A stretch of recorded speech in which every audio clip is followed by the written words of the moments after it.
Hello everyone, this is Gil. I wanted to do a video to show how the selection in the waveform and the timeline works. There might be some things that you didn't know about. For one, these are two separate objects. This top little section where the tick marks are is the waveform, the timeline, and below it is the waveform, and they actually do have different actions that they do when you select and click in them. So you probably know you can select a play range and hit play. You can pause, you can stop, that range stays selected. One of the new upgrades that I'm doing, or I've already done, that'll be in the next version, is you can now edit down here in your sequence. Let me zoom in a little bit. You can edit down in your sequence and you're not going to lose that play range anymore, so you could go back up here and still play. I've got the audio turned off for playing back the computer audio because I didn't want it to get in the way while I was talking. Another upgrade is you can go to the edges here and make little adjustments to that range. So that's kind of cool. Looks like Audacity. Luckily we had those same hand icons built into WX widgets that they must use for Audacity.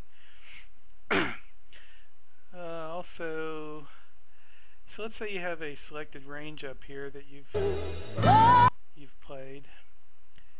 You can select a range in the timeline and it will play that range independently of the waveform range. Make my wish. So it stops, goes away. You still have this range if you hit play. Or right in the middle of play, clicking anywhere in the timeline initiates autoplay. Pretty much anywhere you click, it'll initiate autoplay. Or while it's playing, you can drag out your range. When you let go, it'll start that range. So the timeline's kind of an autoplay section or hotspot. All that stuff we just did, you still didn't lose your play range. So that's still there, and you can make. I messed it up. You can make adjustments to it. Now, what it used to do was when you clicked down here on the effect, it actually selected that spot in the waveform, and that also became the focus point. I've made it where it still becomes the focus point. So if you select an effect, that becomes the spot that'll focus the zoom, but it doesn't change your play range selection.